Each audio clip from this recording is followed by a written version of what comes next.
Outlook is reminding me that I have this meeting right now. Mm-hmm. All right, it is 1:30. Good afternoon, everyone. Thank you for joining today's Youth Services Committee meeting. We have a full agenda, so I'd like to call our meeting to order at 1:30 on the dot. My name is Tui Scanlon. I'm the chair of this committee. I'd like to acknowledge the presence of our vice chair, Carla Kurokawa. Hi, Carla. This is a public meeting under the open meeting law. The committee members and public guests are viewing in Zoom, and we have staff at the Department of Labor and Industrial Relations office, room 317, in case members and guests wish to meet at an on-site location. To start the meeting and to document in the minutes, I will ask members and guests to please introduce themselves with name and organization, and please be mindful that the chat box is disabled. Let's start with Vice Chair Carla. Go ahead. Carla Kurokawa. I'm from the Big Island. I work at Alulike WIOA programs for youth and adults. Copy that. Thank you. Minette. Bennett Misalucha, Executive Director of the Workforce Development Council. Copy that. Thank you. Jill. Hi, everyone. I'm Jill Takasaki Canfield with Hawaii Literacy. Thank you. 1L. Hi, Winel Kaneshiro, where am I from? Workforce Development Branch, Department of Education. There are days when I feel like that too, Wanel. Which hat am I wearing today? For sure. Leah. Hello, good afternoon, everybody. Leah Diaz, Administrator with DVR. Love the hair, Leah. Love the Cut hair. it all off. Cut it all off. Let's go to Matt. Hi, everyone. Matt Stevens, Executive Director with the Hawaii Workforce Funders Collaborative. Thank you. Troy. Hello, everyone. Troy Suioka, CTE Specialist in the Office of Curriculum and Instructional Design, Department of Education. Mahalo. Nizan. Aloha. Good afternoon. Nisa Tokunaga with the City and Counties American Job Center Youth Program. Thank you. Scott. Hi, Scott Collins with HGA. Hey, Scott. Aloha. And for our guests that are here, Julie, would you mind introducing yourself? Aloha, Julie Morikawa with Climb High. Thank you. Christine. Aloha, my name is Christine Boley. I'm the new UH System Director of Workforce Development. Copy that. Thank you. And Bennett, did we already go to you? Yeah, we did. I think Copy that's that. it. Is there Yeah, for anyone now. else that has yet to introduce themselves? Okay. All right. Thank you all. Part of our intent is to improve the Youth Services Committee work, and it's to equip us with the necessary information on youth performance. So here to share this information is our Executive Director, Bennett Misalucha. Bennett, take it away. Excellent. Thank you, Chair. So I am sharing my slide deck. So I wanted to, I guess, by reference or to frame the conversation. The last meeting that we had back in July, I believe, I shared a lot of information about our fiscal records and but I think it's important to lay the groundwork to be able to understand exactly why we're doing this, especially as we map out some priorities. So before I share some of the reports, I figured we'll kind of do a little bit deep dive into youth services. What is that in relation to Workforce Innovation and Opportunity Act? Okay, for some reason, it's not going. Hang on. Okay. Okay, so you all know about WIOA, and WIOA funds are, we receive monies from the U.S. Department of Labor, and there are, for Title I, they call it, there's funds for dislocated workers, for adults and youth. So the formula funds are provided so that we can provide eligible youth the array of services that they need. So the allotments are based on a formula, and this is the 3 factors that they consider: the number of unemployed in areas of substantial unemployment, the number of excess unemployed individuals, and the number of economically disadvantaged youth. So from 20 to 2024, here are some of the records of how much Hawaii received for the WIOA Youth Program. So in 2020, we received 2.2 million, and this is total, okay? And I'll share with you in a little bit how that is allocated. So program 2021, it increased to 2.95 million. There was a large increase in the youth funds for program 2022 at 3.8. It slightly decreased for 2023. And then in 2024, there's a little bit of a jump down from 3.7 million in 2023 to 3.4 million.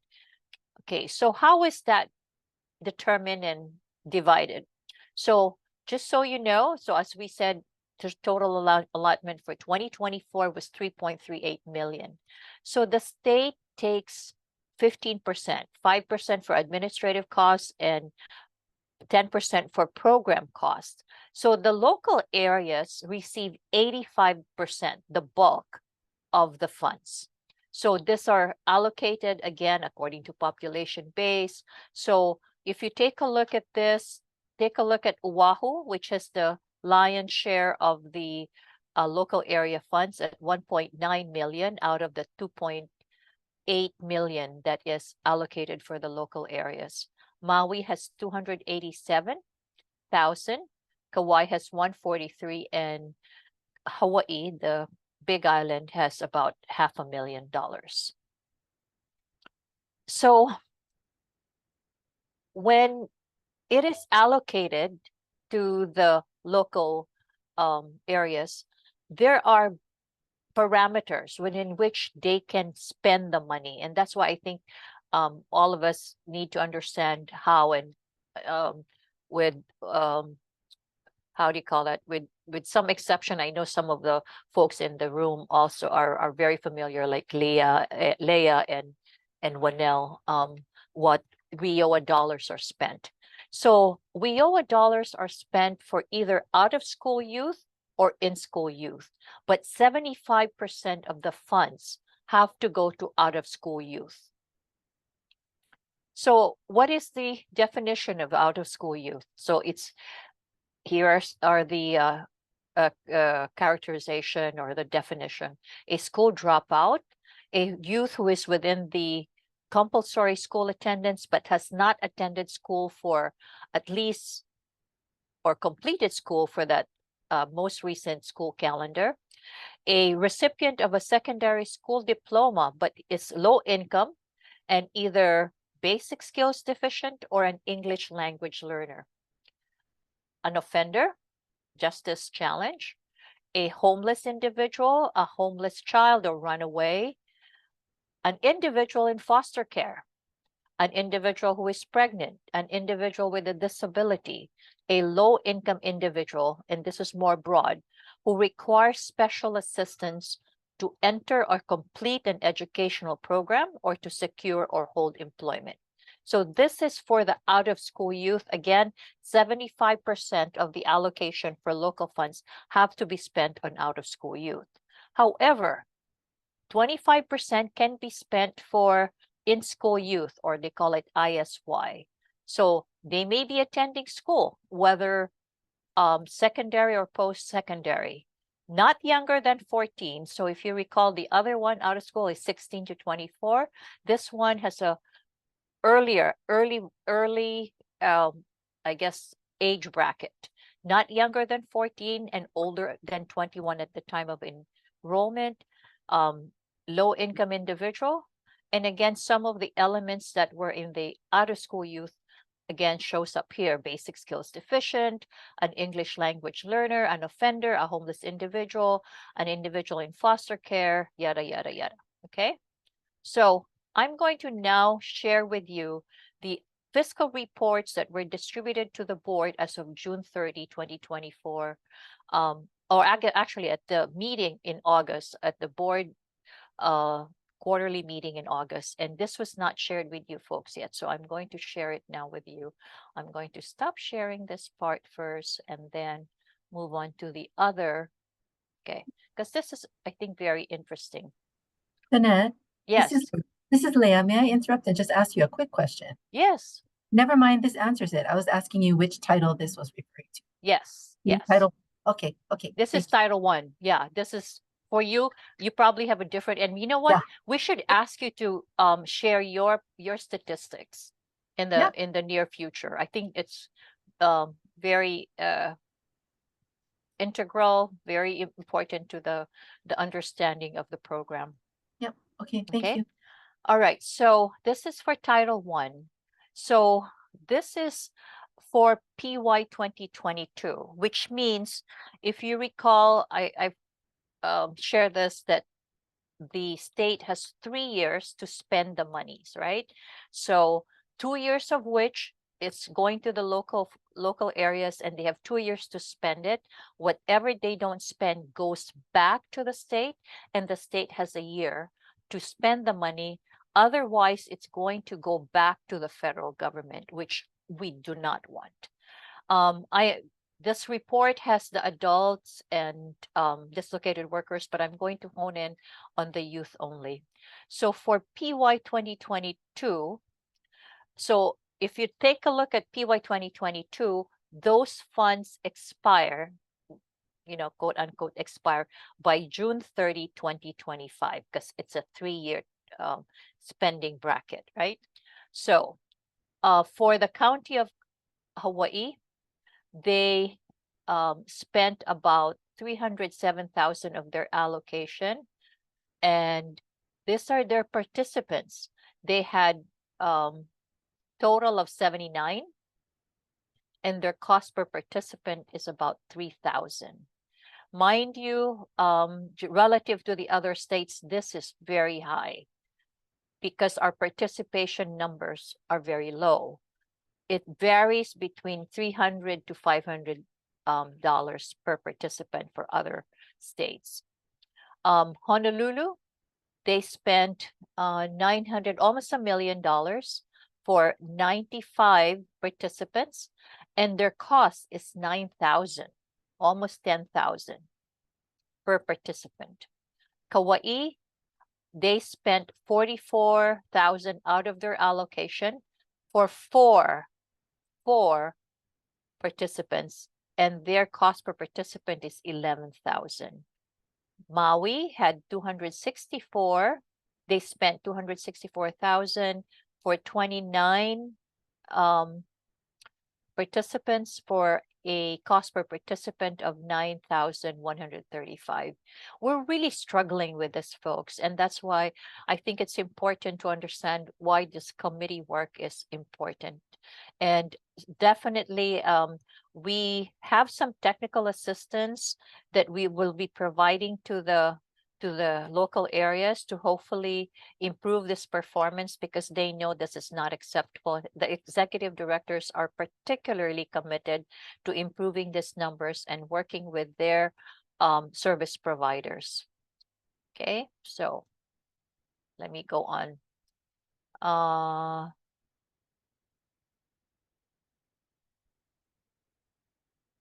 Let's see, hang on.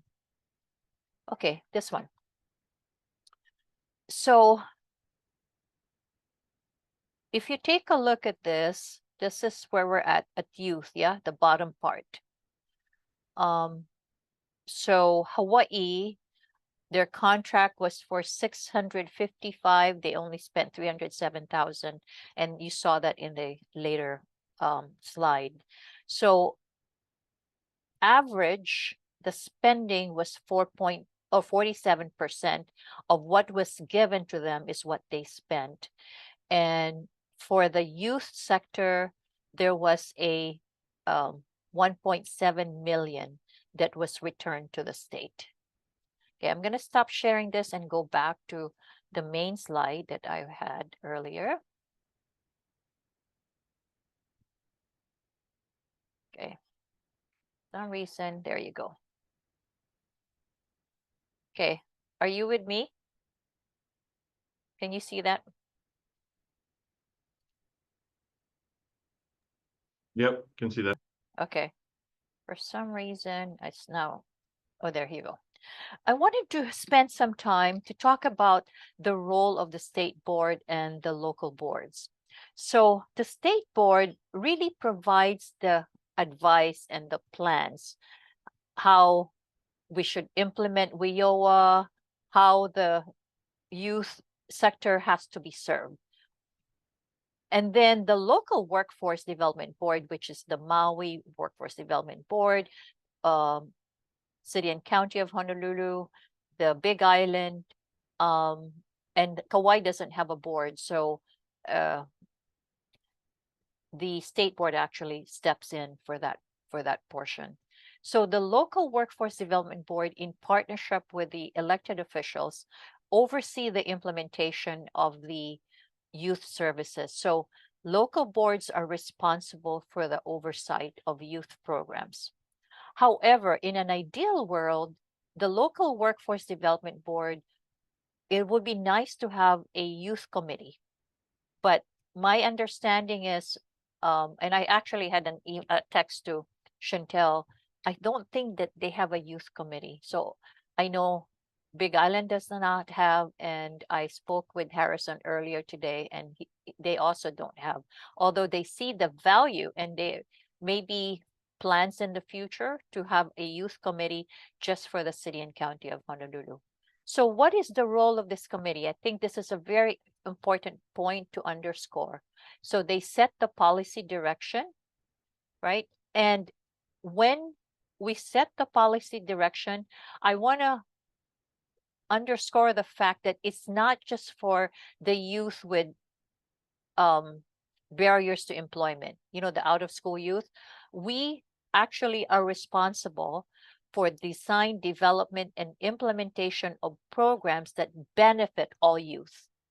Okay, so I wanted to make sure that there's a distinction between what the local workforce development board can spend for WIOA dollars and what this committee is tasked to do, which is programs that benefit all youth.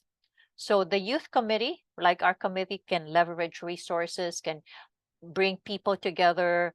We can recommend eligible youth service providers. We can provide ongoing leadership and support for quality improvement. If we see something that can be lifted, can be improved, definitely that falls within the purview of the youth committee. And of course, we also assist in the planning of operational and other issues related to services to our young people. So there is a toolkit on Workforce GPS that you can access if you're interested in more information about this topic.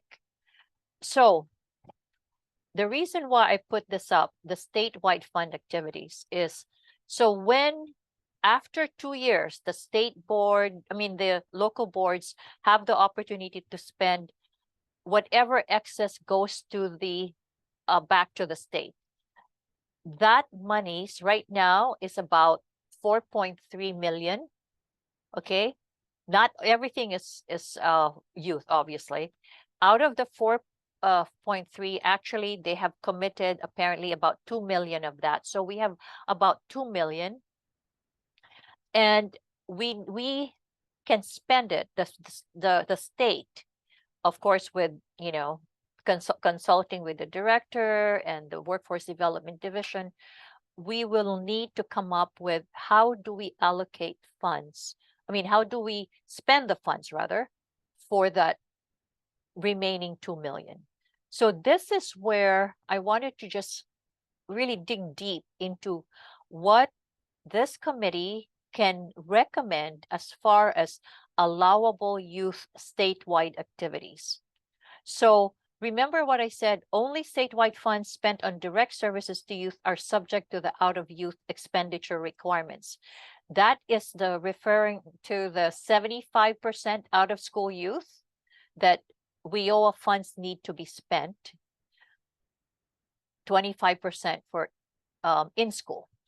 However, and this is where funds spent, and I'm just going to read it because this is a little technical, and this is lifted verbatim from the materials that I have. Funds spent on statewide youth activities that do not provide direct services to youth, as many of the required statewide youth activities are not subject to the out-of-school expenditure. So here are some of the activities or projects that are allowed under this law, this section. Conducting evaluations, disseminating a list of eligible providers, providing assistance to local areas, operating fiscal and management accountability information systems, providing additional assistance to local areas that have high concentration of eligible youth. So last year, a bulk of monies that was spent on youth were spent on summer youth internship programs, where Title I schools, students were given the opportunity to work in the state office. And I think they were able to, if I'm not mistaken, about 500,000 was spent for that effort. So, Chair, again, the purpose is to educate, to allow us to make sure we understand the context, especially as you go through your roundtable discussion. Hopefully this would be still fresh in everybody's mind, what the parameters are and how we can spend appropriately. And actually make recommendations, because at the end of the day, this is really an advisory board. There's another step that needs to be taken in order for those decisions to be made. Back to you, Chair. Copy that. Thank you. Any comments or questions before we move on? Chair, I heard some people come in and for the purpose of taking minutes, were there people? Yes. Yeah. Davin Comor, would you mind introducing yourself? Hey, Davin Comor, Oahu Workforce Development Board WIO Specialist. Mahalo. There's someone who's listed as guest 01. Would you mind introducing yourself?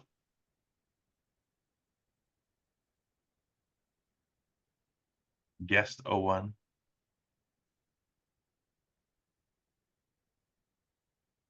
Okay. Harrison. Harrison. Yeah, no, Harrison is here, so I think he needs to introduce himself. Harrison, yes, please. Sorry. I was like, how do you know that's Harrison on guest 01? No. Harrison, go ahead. Yeah, good afternoon, everyone. My name's Harrison Kornishi with the Oahu Workforce Development Board. And Chair, I just wanted to tell you, Imua. Imua. That's right, class of 01, baby. Awesome.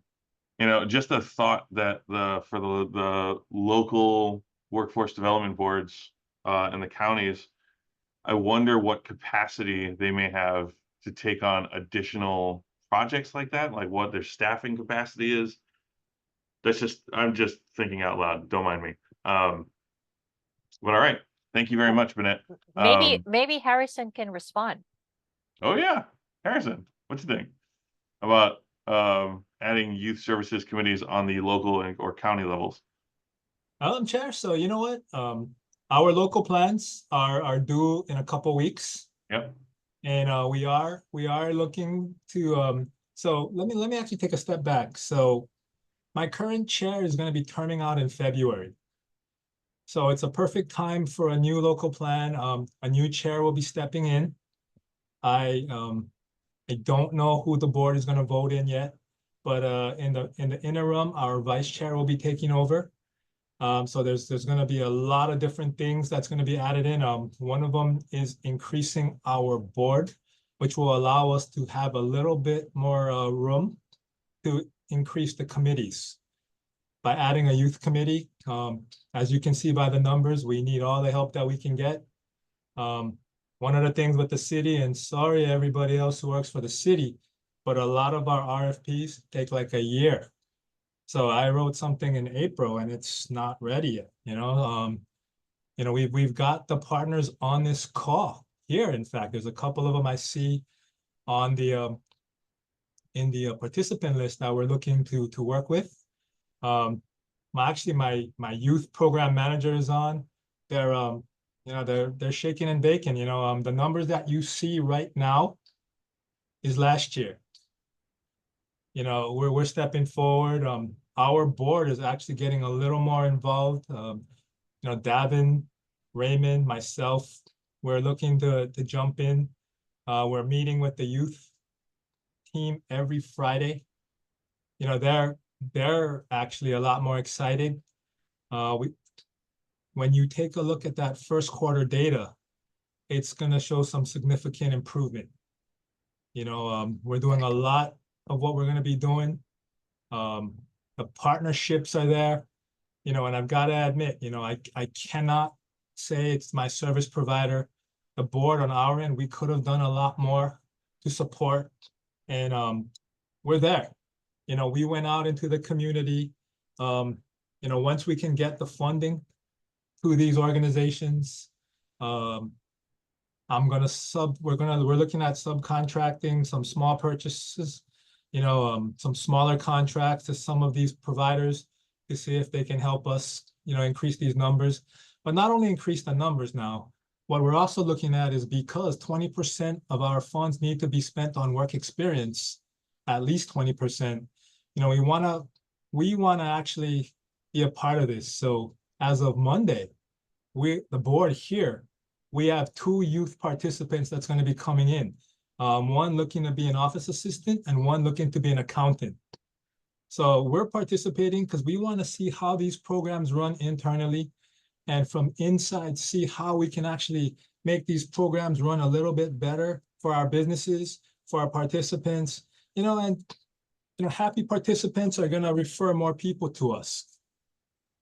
So we're looking for referral purposes, and our relationship with it's no secret. Our relationships was getting a lot better with the WDC and the WDD, and then we want to also partner, co-enroll with our Title II, Title III, and Title IV partners.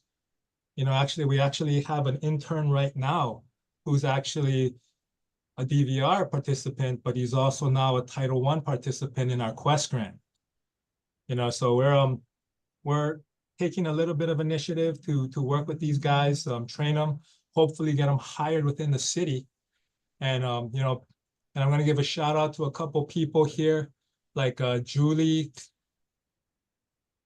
Morikawa on here, and Jill. We're actually trying to work with those 2 organizations to help us increase our youth numbers. Very cool. That's really exciting. I know full well the frustrations of the fact that the gears of government move at a glacial pace sometimes, which can be very frustrating, especially I'm just speaking for myself, as far as like film and TV or theater or live events or trade show, like it needs to happen now, like now, right? So the approval process, the RFP process it's a new experience for me, but I applaud you for your work. It's really exciting to hear some of those updates and look forward to hearing more about it. And what better segue than that to let's talk a little bit about the next presenter that we're about to have. We are privileged to have Julie Morikawa, who is the president of Climb High, with us today. Climb High is a Hawaii-based 501c3 nonprofit organization that is dedicated to advancing 3 primary program areas: leadership, exploration, and inspiration. Julie will be here to talk about their organization, their aspirations, and specifically their current partnership with the Department of Education. Excuse me. She will also give a demonstration of the capabilities of its data platform, and you will see how the DOE data aligns with other key workforce stakeholders. And with that, Julie, the floor is yours. Bennett, would you mind going to that share screen button? There's a little up arrow that's next to it. Oh, there you go. Never mind. Yeah. No problem. Thanks, Tui. Aloha, everyone. It's a privilege to be here. When Bennett asked me Those of you that know me, it's very humble work that we do.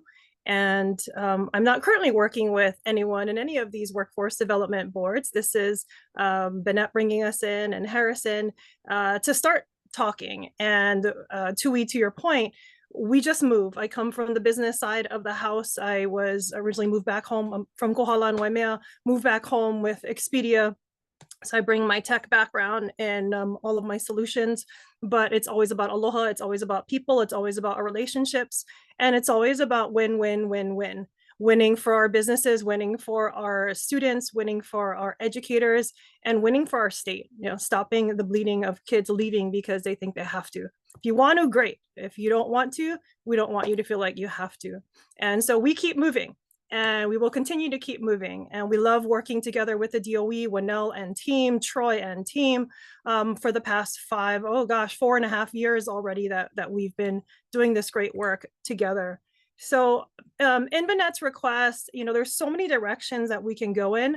I think today what I just want to, with that overview, I really have no idea. I'm just stepping into all of this. Didn't really know which direction. I'm going to share kind of an overview of everything that is possible.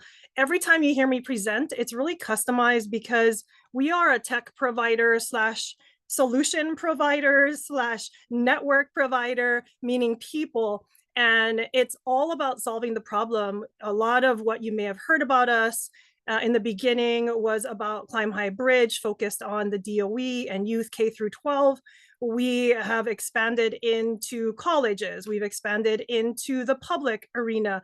Really, there's no limit to what it is that we can do. It's purely based on the focus of the grant, the funders, where people want us to focus.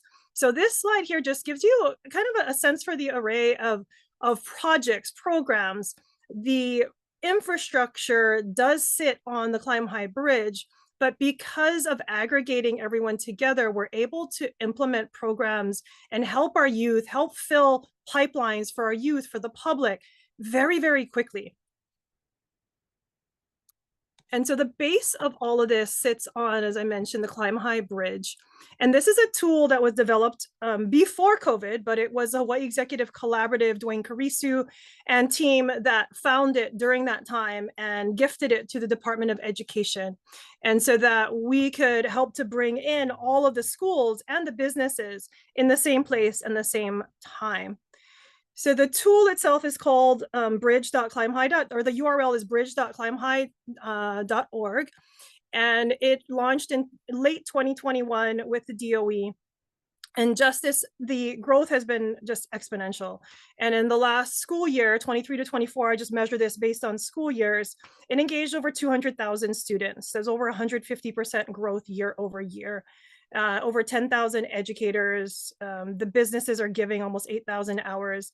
And in a year, we're doing over 700 events. So it's over 2 events per day. This covers all categories because I know you guys are focused on many different things, but this is across everything that P20 has put together in their workforce continuum. So everything from advisory boards to career fairs, mentorships, internships, guest speaking, project-based learning, job shadowing, and we've created other concepts since then, materials and resources. There's 14 plus categories and they continue to grow based on the needs of our business community as well as our educators. So I'll just paint the picture. I think it's a little bit easier if you just watch the video and then we'll chat from there. The Climb High Bridge is the best way to support Hawaii's public schools and make valuable connections with teachers and students. I have spoken to classes, participated in career fairs, worked with a class on a long-term project, and my company has provided job shadowing for students and internships for 2 teachers. I think the Climb High Bridge is the best way for you and your company to support local public schools and students, and maybe find great employees for the future. I'm so excited about the connection that Climb High Bridge brings to our students and our teachers so that they can support their pathway to their different careers in their future and realize the aspirations that they have for themselves. The classroom is great, but this is really where the application comes in, right? When you get out of the classroom, when you see people in the environment working in the jobs that they're actually talking about, Thanks to everybody at Climb High for putting this together. This is one of those opportunities that we as a school probably couldn't do without some connection inside of a hotel. And for Julie and the platform to allow us to open the doors to a wide variety of career opportunities and pathways is really something that we could never have done on our own. So today was our first time hosting something with Climb High that was an intensive. Having a program like this and having this ability to come into the guts and that deep dive is super impactful in a very different way of allowing the students to open that door and get a little bit more interested, and maybe they end up wanting to go and do an internship, but this is a neat way for them to be able to figure that out. It made me leave on a positive note, seeing like you can do anything. Like a little boy in the community can do big things. I always told myself I wanted to be an entrepreneur. Having this so much support behind local businesses inspires me a lot more to try and do it. One of the biggest assets that you can have in the marketing world is connecting with your community. And there are not always ways to do that. And a platform like Climb High, being able to connect with schools immediately, they've already made those connections for you. You're directly linked with the team members that you need to be linked with to participate in these programs. And so in that way, it is launching you to a whole new level that we haven't even seen in marketing before. It's a really innovative tool that is going to make an immense opportunity in our community. We've been supporting Climb High for many years through the LATE program, and this is sort of the next step that we're taking in really supporting Climb High and all the great work that they're doing. Heading into this program, I was mostly interested in being a flight attendant, but once I got this opportunity at Alaska Airlines, I was so excited, and now I know so much more about the airlines industry, like jobs like CSA, advertising, marketing, rap agents, and I can't wait to join this industry. I think any business that isn't investing in the future, in the next generation of people that are going to be helping them develop their companies and offering them a way forward, they're missing the boat. So people should engage with Climb High Bridge and make sure that you're investing in the next generation. So really quickly, we talk about equitable access. Again, I come from Kohala, so to me, it's very important that it's equitable across locations, but it's also equitable across kindergarten all the way on up. And this is our awards. This is what I was talking about, TUI. We haven't released this yet, but these are the awards these are the rankings from this last school year. We become like the AAA for community engagement rankings. I'll show you the business side of it. But for schools, I just wanted to give you a sense that here you've got Pearl City and Castle and then Eva Mackay Middle School jumping up. This is ranked by number of events. And then Kamehameha Schools. So I talked about the Department of Education, but Kamehameha Schools has gifted this to their Olelo Hawaii schools. Private schools are coming and charter schools. Everyone is welcome to be a part of this. The Challenge Academy with the state, everyone that has a need. This is the infrastructure to be able to connect. It's meant for everyone. You've got elementary schools jumping in. And when you look at the business side, just to give you a sense for the variety, not only what's in there, but in these requests that the education and students are really looking at. And props to TUI and IATSE, who've just come in such a big way. And I think it's just amazing because everywhere we go, no one knows what IATSE is. And it's just a wonderful way to insert this in and have them get involved and engaged with these students for the future. So we've got Hawaiian Airlines and Queens and DLS on the top, and then you kind of look down, you've got stargazers, lots of teachers reaching out for education on solar systems, AES with their solar, farms and banks. And I know financial literacy is important to you guys as well as it is to us. Numerous banks, and we also work with the #1 finance literacy program out there that is free for educators. It gives all of the resources for personal finance. We're constantly building our Career 101 curriculum out there. But truly, the portal is only part of the solution. The true essence of what we do is building that network. 70% is all on the people. It's us connecting. And the tracking is just done through the platform. So I know tracking is important for you guys. Everything is all tracked real time. And that is absolutely a resource for all of you. We can build upon it depending what you need. But it is these opportunities that are being created by this network that is truly, truly the inspiring part. And we call them exposure ships. this is allowing businesses to create scalable opportunities where they couldn't do this before without a system in place, to be able to flip the model. Right? It's not about mentorships being one-on-one. It's not about internships being a number of hours. It's about businesses being able to serve up what they can do. And that's what you saw in Alaska Airlines, Mana Up. And most recently with Made in Hawaii Festival. We're also, I'll come back to that one, but just to kind of give you a sense for what has been able to come from this, when we talk about it, WorkWise program with Hawaii Tourism Authority, and they asked me 2 weeks before the end of school, hey, can you help us get kids hired? And in a matter of 2 days, we were able to bring together over 60 students in 3 different locations, put together a whole program for them. This is the schedule on the left for the 3 locations, take them out, expose them to different businesses before the summer started. These were seniors, juniors, and get them workers permits. And by the end of this program, which was 2 days, we had 23 of them that were hired already. So they started work the next day. 17 were qualified. The company couldn't hire them fast enough. So it took them about 2 to 3 more days to get hired. And then we had 4 that were waiting to turn 18, which happened at the end of the summer. I am now producing the end of summer report, which is just as phenomenal as the as this initial one, but just amazing once we're able to put these opportunities in front of the students, how many of them are eager to work. And I'll just end with this one. We have so many examples of how we can do things together in very scalable ways, cost effectively. Made in Hawaii, we turn that into an educational experience. So it's not just, hey, Julie, we need 30 volunteers. Here's what we did. We turned it into those that needed capstone projects, their graduation requirements, their exposure requirements. It is fulfilling the need for 60 students, including special ed. And so they're getting a credential. We also build credentials. So they have a service excellence credential in partnership with Cornell. They got pre-trained by the festival. They served their shifts. They then are now putting their presentations together.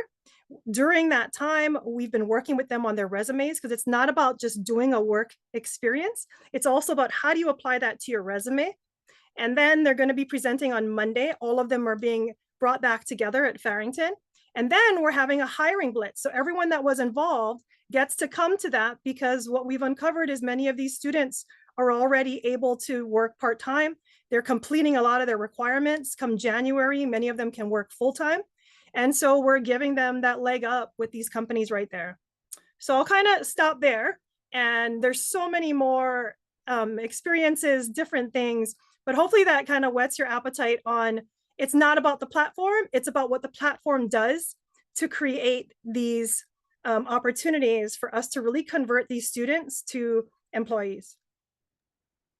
Julie, I have a question, Chair. Yeah, fire away. Julie, could you kindly expound on the concept of exposureship versus mentorship versus apprenticeship? Absolutely. Thank you for asking. So exposureships are really about, I call it the spectrum, right? And what we've done, and I put this on businesses, is that we in business have not modernized the concept. So education only knows what to ask for based on what we in business serve up. So if we continue to say mentorships, if we continue to say internships, right, and put these hours on them, then we'll continue to have non-scalable opportunities out there, right? Mentorship one-on-one, that does not work. Internships, requirements of 50 hours, 200 hours in a high school level, right? Kids know whether they like something or not in the first few minutes, the businesses, and then you're stuck, right? Kids need to be exploring. We need to create a system for exploration. And that's what this system is about. And exposureships is the whole spectrum. Everything from a field trip, which was what Mana Up did as a entrepreneurship 101, all the way to getting a job. And we've got businesses all along the spectrum, including Alaska, that were doing nothing. They could not host a field trip. They could not do a guest speaking. They could not do an internship because of the structure of their company. But they could take 8 kids in between their flight patterns and show them all the jobs that were available. And so they went from doing nothing to then having 8 students the first time. And then they realized this was super easy to do. At the end of the year, they had done 1 on each island. So now we had 32 kids. And then they moved to doing them one a semester. And now they're up to 64. And the percent of students that are then going on to work for them as soon as they turn 18 is so high that they're continuing to expand the program. They were just waiting for this merger, and then we're going to go gangbusters again. But that was not their intention, to just immediately hire. But spending these 3-4 days with the students, they immediately know who they want, which all of them have been amazing. And so they don't even need to interview them. They put their application in and they give them their date to fly to Seattle to get trained. Very inspiring. Thank you, Julie. It's pretty dope. Not gonna lie. It's a lot of fun. But thank you very much, Julie. Yeah, I will say from personal experience that I've gone to a bunch of these, and just seeing the way the kids light up, seeing that there are different opportunities than what they are traditionally, what we traditionally think of as like the normal career pathways. Seeing that there are other possibilities that are in their blind spots that they just never even considered before. It's a lot of fun. And if you have a chance, I would sign up to Climb High. I'm just throwing that out there. If you're not on the bridge, if you're not registered, you should do it because it's great. Thank you very much, Julie. Any other questions or comments for Julie? I have, sorry, if there's go for nobody it. else, yeah, because I had the opportunity to talk to Julie at length about the platform that she has built. If you can kind of take us into the actual app and exactly how it can help, for instance, an employer.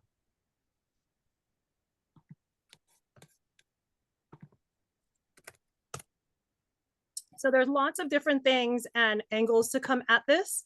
But just to start, as I mentioned, right, there's the angle of hitting up college students. There's the angle of hitting up the public. There's the angle of educators and students, right? Educators are the ones that we go after because the students are under 18.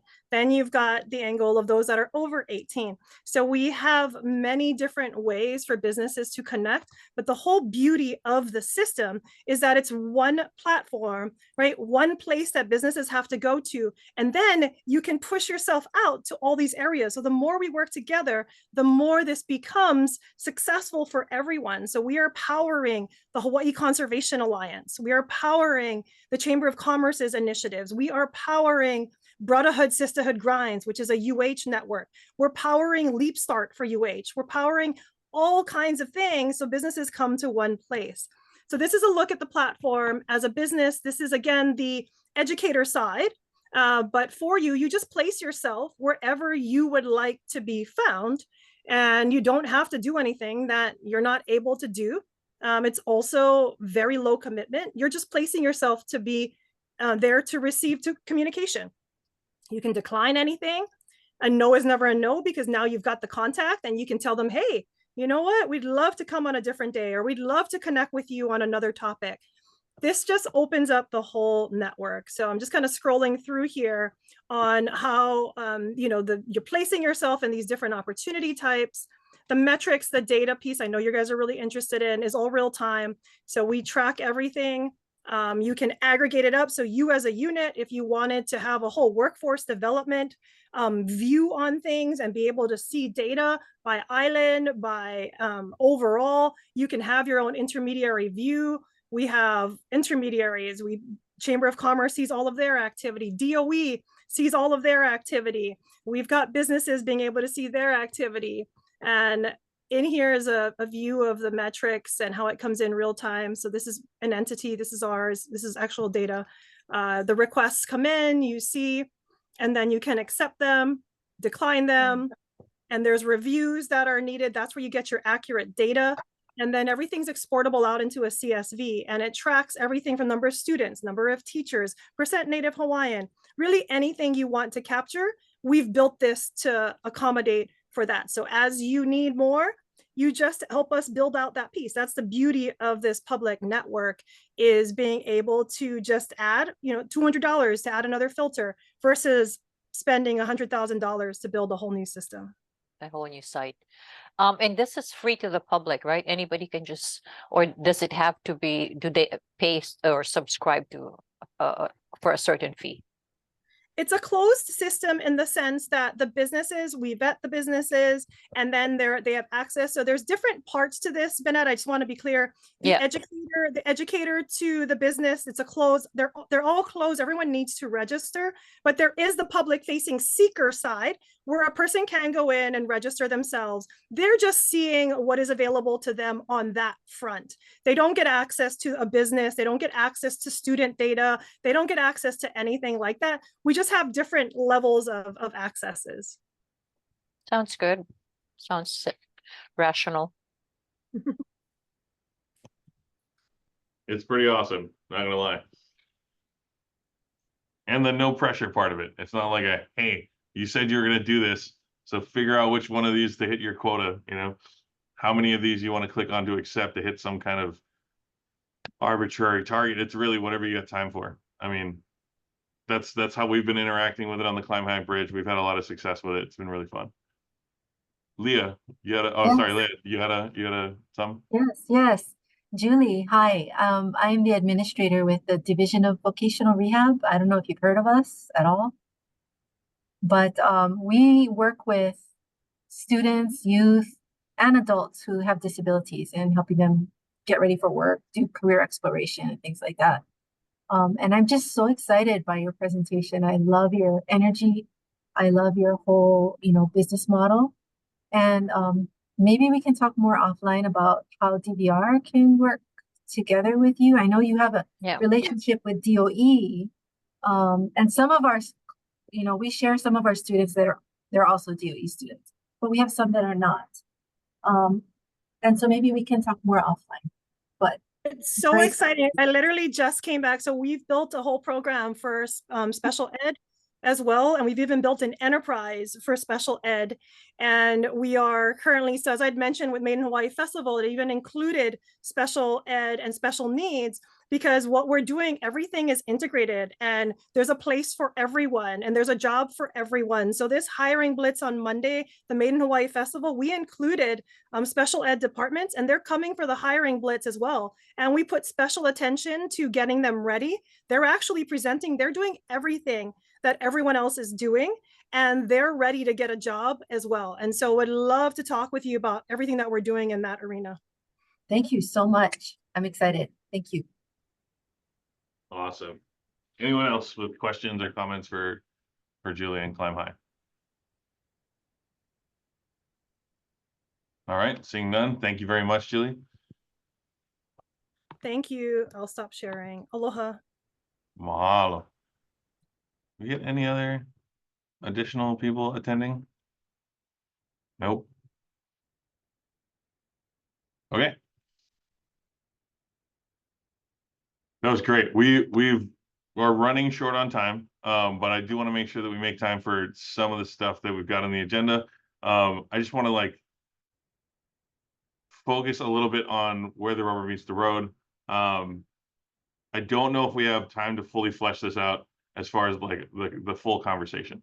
But I want everyone who's here to start noodling on and bring some ideas for the next meeting on some of the things that we've talked about as, being more intentional in our approach and how we support each other and how we support the youth in the community of Hawaii. Some of the strategies that we've discussed in the past were to create a centralized website, use it with user-friendly information on youth employment opportunities and resources. We talked about exploring options for providing transportation or transportation assistance. Talked about working with the DOE to promote and destigmatize community college and vocational training programs as viable career pathways. We have also spoken about implementing implicit bias training for employers and support staff involved with youth employment programs, exploring partnerships with organizations that can provide career mentors for youth. We've spoken about developing strategies for improving outreach and engagement with youth, particularly those that are involved in the justice system or at-risk populations. Collaborating with organizations like Parents and Children Together to address social, emotional, mental health factors impacting the youth job readiness. And last but not least, assessing the feasibility of incorporating financial literacy education into youth employment programs. I really want to make sure that the next meeting that we have, that we bring some concrete ideas, or at least, you know, next steps for folks who have proposed some of these ideas, because we're running short on time. We will email those out to everyone to make sure that you have it. Some of the things to bring to the table for the next time that we meet, so that we can have a much more full-fledged discussion on it. But I really appreciate our presenters that have been here with us today. I want to make sure that we make some time for Bennett, our executive director, to give her updates. And also we have Christine with us from Workforce Development at the University of Hawaii. So I want to make sure that we give a little bit of time for that as well. Bennett, go ahead with your updates, and then we'll whip to Christine. Sure. Just a point of order, Chair, that this meeting is until 3 o'clock. Oh, it's until 3. Yeah. Oh man, it said. Yeah, we did. Until 2:30. I was like, oh no. 1:30 to 3. Yeah. Oh goodness. So if you want to at least preliminarily touch bases with everyone on where they're inclined to proceed, that might be an option to consider, and then maybe fully flush it out and focus on that for the next meeting in December. Yep. Okay. Oh, that's that's such a Yeah, relief. you're good. My agenda, it says till 2:30, and I was like, what? No. You're at All right. 3 o'clock. Yeah. Oh, perfect. The posted agenda, which is posted at the That's why I'm going off my other Lieutenant one. Governor's office, is until 3 o'clock. Yeah. I'm going off of a different one entirely. Yeah, sorry about that. Yeah. All Okay. good, all good. All right. So with that, then we have a little bit of time to talk about this. We should be taking at least some concrete steps towards some of these goals. I think there are some that are loftier that will take longer and much more in-depth discussion, like implementing implicit bias training. I feel like is going to take a lot longer. I feel like assessing the feasibility of incorporating financial literacy education into youth employment programs is either a slam dunk, one crack, easy to accomplish, or it is pie in the sky and is going to take a lot of in-depth, right? Maybe it's something that we involve for like financial literacy, which I think is incredibly important and something I never got like trained in as a kid leaving high school. I wish someone had told me about how to file my taxes and stuff, but alas. Maybe that's something that we incorporate with the AJCs and American Job Centers. Maybe that's something we partner with Hawaii Literacy, and not just reading books, but also financial literacy as well. I don't know. What, if anything, of the list that I just read out, if you want me to repeat it, I will, but what, if anything, jumps out at the folks here? And feel free to just raise your hand and open discussion. Anything that jumps out at anybody. Carla, go ahead. For number one, would it be possible to work with Julie? Julie, that was just an amazing presentation. I want to just dive in more into your website, but would we be able to work with Julie on incorporating, WDC in the youth committee information, because they already have so much there. Yeah, so, I'd like to consider and explore using the program that we just heard about, the presentation we just heard about, and incorporating that in number one. Thank you. Yeah, sure. I don't think we have Julie with us anymore. We do not have Julie with us anymore. We can reach out to her for sure, because that seems like a no-brainer. Okay, thank There's you. a lot of opportunity there. And for anyone that hasn't done any of those yet, it's incredible. Like, choose your own adventure. What do you want to do? Do you want to go like be a judge of a competition? Do you want to go to a career fair? Do you want to provide mentorship? Do you want to provide training? Pretty awesome. And we've gotten to reach a bunch of kids who, like she said, nobody really knows who IATSE is, because that's sort of the nature of our business. is to work in the shadows and uplift others into the light. It's weird for stagehands to like have cameras pointing at you and microphones pointing at you as well. Because normally if you're seen or you're like the microphone's picking up your voice, you're in the wrong place. But anyway, I digress. If you haven't done it yet, go to the Climb High portal and sign up because it's dope. Anyone else? Anything else that jumps out and anyone that's here? Where'd you go? Where'd you all go? So sorry, I Jill, mean, go ahead. no, I just wanted to, sorry, I didn't raise my hand, but you had Fire away. mentioned financial literacy. So it is something that we do, and definitely something that not just with youth, but with adults that are in our program. So would love to be a part of kind of talking more about that. Do you do Awesome. it in collaboration with the Department of Education, Jill, or are you just independently doing the training on your own? Right. I mean, we do collaborate with the Department of Education in a number of different ways, but for financial literacy, that happens more in the context of our family libraries at Mayor Wright Homes and the Towers at Cooper Park. And then some of the bookmobile sites and some of our community partners through that, we kind of do added, youth programs, and we'll have that component. Okay. So I'll talk to you offline about this. Okay. I think I have your number. Perhaps there's a way to incorporate some of that in partnering with AJCs as well, as folks are going through the American Job Centers, especially if we can get the AJCs presence in like libraries and stuff.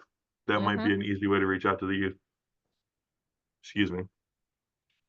Yeah, and I just wanted to mention the AGCs have been great. We've been, walking over. I think sometimes it's kind of intimidating to go there by yourself, but we've been encouraging some of our learners, not just when we've been doing referrals for years, but actually going with them to the first meeting.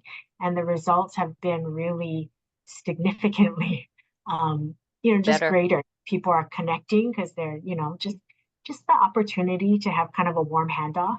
And then we've been talking with Lay and having them and some of their team come to our site, some of the sites in the community. So I think that will be really exciting to see what happens with that, because definitely significantly more connections and greater outcomes that have happened for people in our program.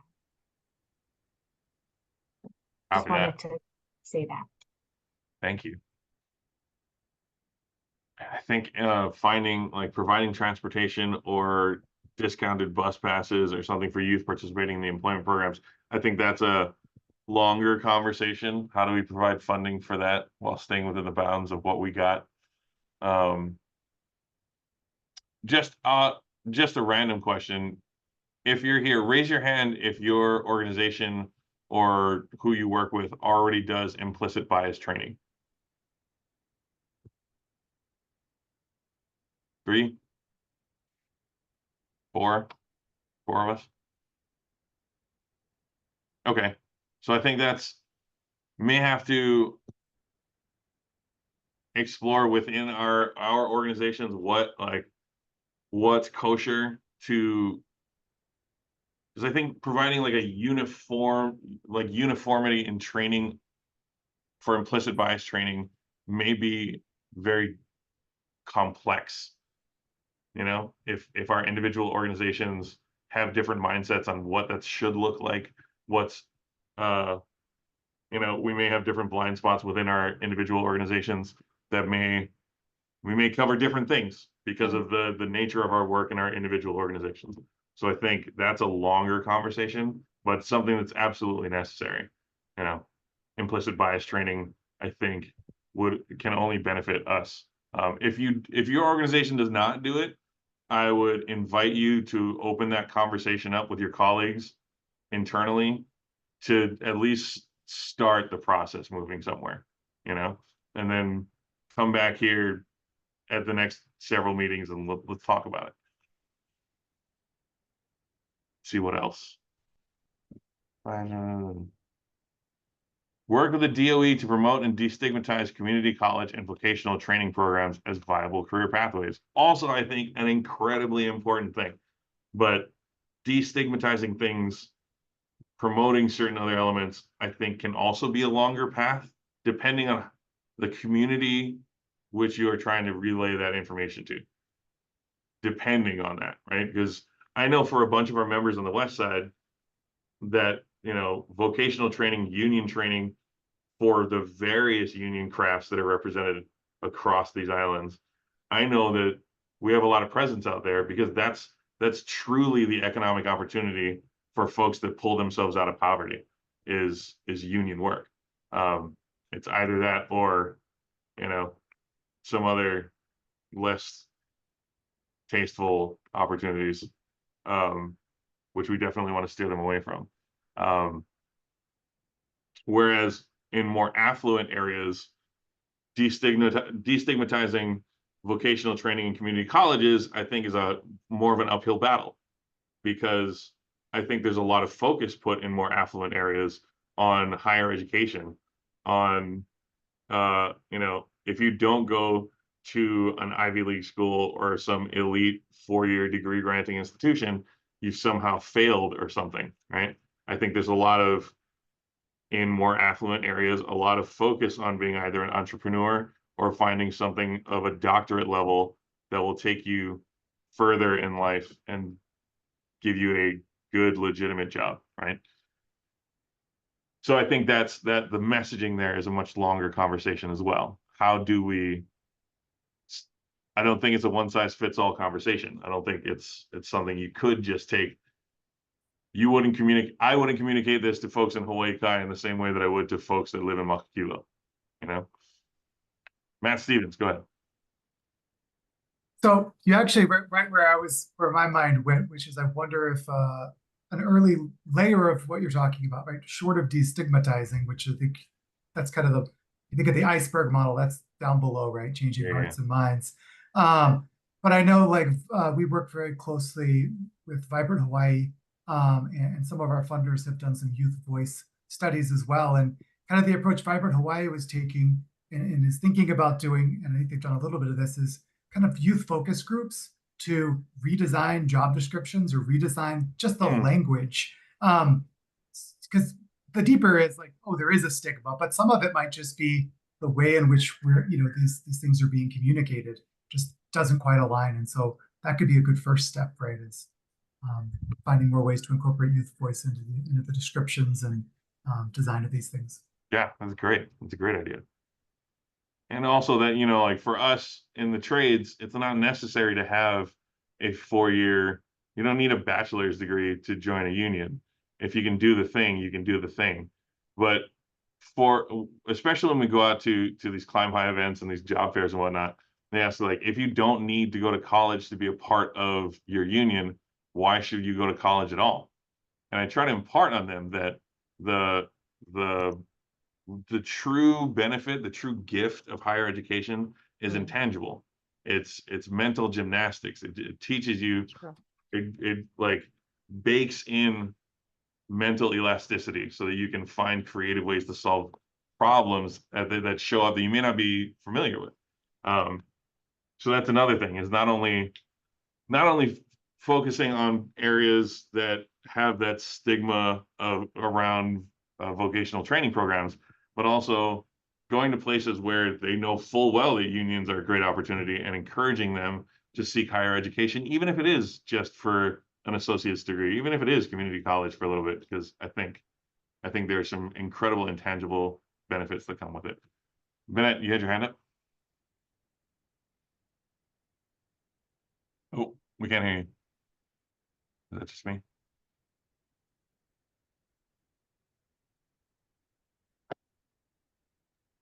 You're not muted. No, I couldn't hear her either. Can you hear me We'll now? come back to you. Hey, there you are. Okay, all right. That's weird. Okay, thank you, Cher. So I just wanted, in the spirit of transparency, share with you the process by which the recaptured funds will be vetted. And there's a meeting tomorrow, actually, with Department of Labor, as well as Workforce Development Division. And we are getting together to explore the opportunities that we have to commit those recaptured funds. So I'm thinking out loud here, Chair, because I think it's important for the youth committee to have some ideas that they would be proposing. Either you folks vote on one of the 8 to be put forth, but let me just lay the groundwork on what the parameters are. So that 1 year that the state has the opportunity to spend the recaptured funds, technically, if you take a look at our procurement process, those services need to be procured unless it's agency to agency. You avoid, not avoid, but you do not need to procure if it's, you know, DLIR with DOE or another agency. And that's why I asked you, Jill, whether you have an existing partnership with DOE, because if we go through the procurement process, it may be January or February by when you can actually spend the money. And the way WIOA works, you have to spend the money, not commit the money, by June 30, 2025. So technically, I don't know who can spend that much money in yay number of months so aggressively and be able to not have anything at the end of June 30, 2025. So that's why if you take a look at this 8, the list, it's actually on the agenda. There's also all those 8 are listed in your agenda. Are there things that jump out that you really want to espouse, you want to advocate for as a group?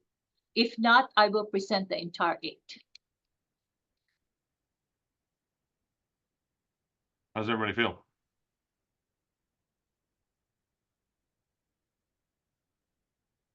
Any thoughts?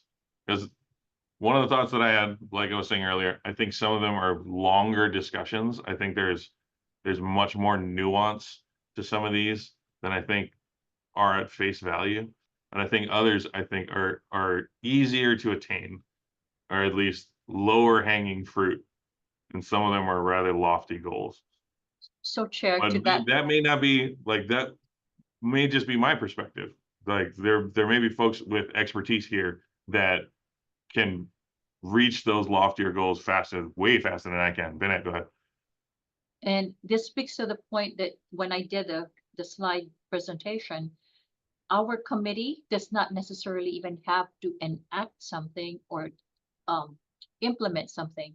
By way of an advisory, we can say, tell the local boards to say, please explore the possibility of doing a program that would destigmatize community college and vocational training programs, or even the implicit bias, so that then we don't have to implement it, but we're providing guidance to the local boards to do it.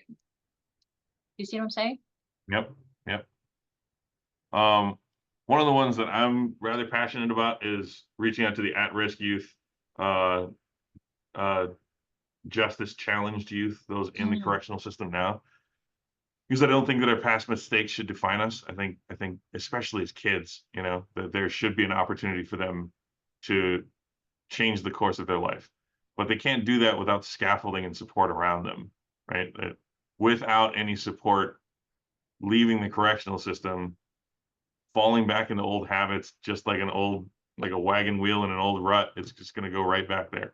I think we have enough talented individuals here, enough bright minds here to figure out ways to help them. I know that some of us have worked around or with at-risk youth programs. Perhaps we invite someone from the correctional system, from youth corrections to these meetings so that we can have like a direct, like, what do you need, right? I'm sure that Leah, I'm sure you've got some good insights on this.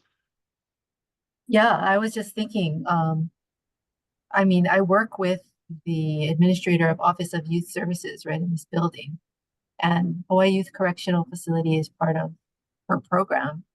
Her name is Leanne Gillespie. So I could invite her or someone to come in. That would be Yes. fantastic. Yes, please. We can offline it.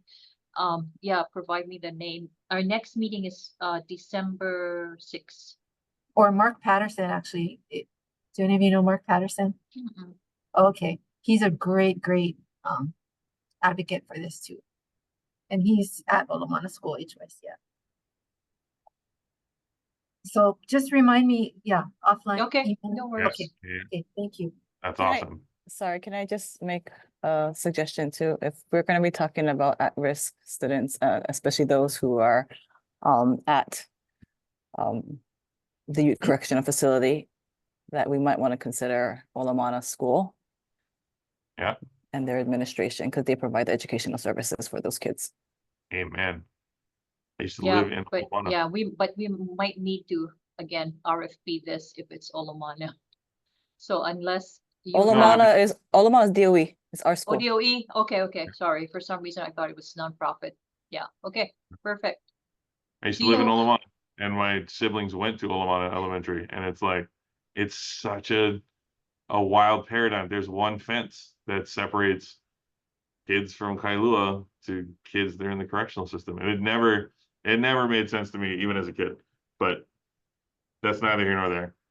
It's really exciting to hear, folks. Thank you very much for throwing out ideas for Yeah, this. can I? Yes. So for the WIOA Youth Services and then our American Job Center here at the city, besides having the WIOA Youth contract, I oversee the Juvenile Justice Center, which is with OIS, and what Leah was saying. So we see we're a diversion program. We see first-time offenders. We counsel them. They either pass or fail their counsel sessions, but we have been getting enrollments through that as well, depending on age. If they're 16 through 18, then 16 or 17, because once they're 18, they're an adult. They usually will come into the WIOA youth program. And yesterday I just had a meeting with Lisa Vegas at Olamana. Winell, you familiar with her? Not Vargas. No, she Vegas. said Vegas. Yeah. Vegas. So we're gonna connect that way as well to see how they might be interested in our programs here. But yeah, definitely the juvenile justice system and these kids that are in at Hawaii Youth Corrections trying to transition out. I mean, they need a lot of services as well. So we're making connections, and hopefully, we can get them enrolled in services. Oh, and by the way, Chair, just so the parameter is statewide reach, yeah. So that's where it's a little awkward and iffy, because we can't just focus on one island. It has to be For sure. this, That might be. the recaptured funds has to benefit the entire state. Yep. That might be something for Oahu Workforce Development Board Yes. to take on, because I mean, that's one of the things I want to do, is have like that open invitation to anyone across the islands who wants to come talk about this. How do we, I think we can get some good insight from folks within Olamana. I think having like at least the Olamana to Olamana elementary school, like that connection, I think we can gain a lot of insight, and perhaps spread that out to the other islands as well. But at least to get them into the conversation and ask their experiences and what's been going on with them, and then reach out to the neighbor islands as well. Chair, would you consider setting up a small task force group to explore the realm of opportunities for programs that maybe there's a gap, but we don't know what we don't know, right? So if we gather the folks together and then just have a conversation not during the committee meeting, but at another time, and perhaps pursue this further. Troy, what's up? It's Olamana and the high school side, yeah, you're talking about, not the elementary school side. that we're reaching out to. Yes. Yeah. So Troy and Wanell, you might be part of that task force, sorry. Troy, Winnell, Leah, Nisa, Yes, off the top of my head. yes. I do want to point out that there's Olamana School has two, right? It has the day school, which is Oahu students, but the education program they provide for the youth correctional facility, that they have kids from across the state. Okay. And I think one of the challenges, and maybe it's something to keep in mind, one of the challenges is when those students from our neighbor islands go back home, sometimes it's a struggle because they don't necessarily have all the support systems that they have gotten here. Yeah. Yeah. And how do we spread that scaffolding and support out across the neighbor islands as well, right? It's a larger question for, I think, another time. But great discussion. Are there any other of those 8 that pop out, any other priorities do we want to highlight, or are we cool with sending all 8 of these with the executive director to that meeting tomorrow?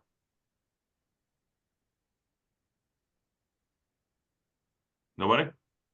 Okay. Yeah, send them. Full send. All I think they are all worthy goals. I think some of them are just more nuanced and have more facets to it than some of the other ones do. And some may, like you said, take longer. That's why I think the idea of a task force is to set up the more long-term strategies and tactics. Yeah. Awesome. Great discussion, everyone. Thank you very much. Looking forward to more of that. Let's keep that momentum going. Because I think that's the way that we support our community. It's the way that we move the needle and make some serious changes. All right, now I would like to whip to WDC Executive Director for her updates. Okay, thank you, Chair. And it's going to be quick because I want to give some time to Christine as well. So wanted to share with everyone that we are working through the transition process because, as you know, WDC is now an attached agency to the Department of Labor. Also, we have some upcoming events in 2024, board training for a lot of our board members from both the state board and the local boards. Future of Work conference. I hope you have it marked in red and, maybe even circled. September 30 is a special day for us, and that is the Future of Work conference. We have a wonderful speaker. His name is Peter Schwartz. Thanks to, by the way, to Matt Stevens, who was able to connect with him. He's a futurist, and what he has to say will blow your mind. I'm serious. When I was listening to him, I was just enthralled. So workforce development heroes, the judging has been done, and those heroes will be presented and highlighted during the September 30 Future of Work conference. September, the governor has declared it Workforce Development Month. So pat yourselves in the back because that's where the action is, and all of it, those people in this room or in this Zoom call are really doing your best to lift our workforce. And I just wanted to say that our long-term care workforce task force, of which I chair, is nearing its conclusion, and we'll have our last meeting in November, and we will be providing recommendations to the bigger body, and that bigger group will then make recommendations to the legislature for further policy or strategic decisions. That's all, Chair. Copy that. Thank you. Christine, welcome. Welcome to the party. Please, floor is yours for the next few minutes, and then we'll go into announcements from the public. Go for it. Thank you so much, Tui. So my name is Christine Boley. I'm the UH Systems new Director of Workforce Development. It's a brand new position for the system. As many of you know, UH, with its 10 campuses, has many individual programs that are very closely connected to local employers, organizations, internship hosts, right? P to 20 right? Pathways, et cetera, in particular disciplines. But as a system, we're not, right? We're also suffering from a degree of siloization, both, on very large campuses like Manoa, where engineering is doing its own thing, education is, philosophy is, English is, et cetera. And so, I've taken a tour around the workforce development landscape, so to speak, and I've been connecting with Chamber of Commerce, Workforce Development Council, learning all about WIOA and American Job Centers, MAT, right, and HWDC, is that the acronym? Yes, and many others. And trying to come up with a list of initiatives that are umbrella initiatives. So one of the things we're focusing on is work-based learning opportunities, and in particular internships. So we've had a number of internship fairs. We're building an internship platform for the entire UH system. We are joining a collective to make on-campus student employment have a mentoring relationship, have the incorporation of self-reflection and the explicit incorporation of soft skills development into the student employment experience. We're working on career fairs. We're working on strengthening and deepening and broadening connections with the community, with public and private business, with the state, county economic development boards, et cetera. Another thing we're working on, particularly regarding teaching, so the critical and ongoing teacher shortage, and nursing is glide paths in and out, right? So we're already pretty good at in high schools, for example, using the academies to make students aware of, say, healthcare career options, right? Of getting them into certificate level programs through Good Jobs Hawaii and similar kinds of programs. And then in some cases, allowing them to come back to move from, say, a certified nurse aide to a licensed practical nurse, right? We're not so good at getting them from there when they want to into four-year programs and even graduate certificates and programs. And so, some of the systemic issues with transfer and articulation are ones that I'm really digging my teeth into to try to smooth out those pathways and minimize the amount of coursework that students who come back to us, right, have to repeat and pay for. So those are a few of my favorite things, so to speak. Very cool. Thank you very much for joining us, Christine. Look forward to much more as the, like you were saying, the reading of WIOA as the bedtime story. Like as more and more stuff comes out, look forward to more of the contributions that you'll make to this committee and this conversation. Thank you for joining us.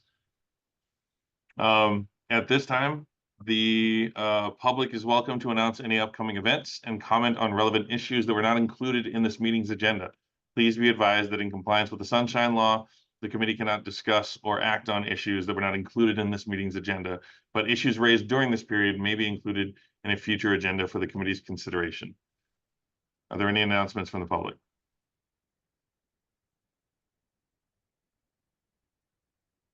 Okay. Seeing none.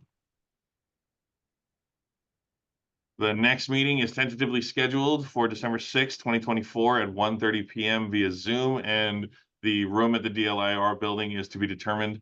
Thank you all for joining us today. Please think on some of the things that we've talked about, and if you have any solutions or any steps that you might recommend for the next meeting, I would greatly appreciate it if you brought it to the conversation. I'm looking forward to hearing it.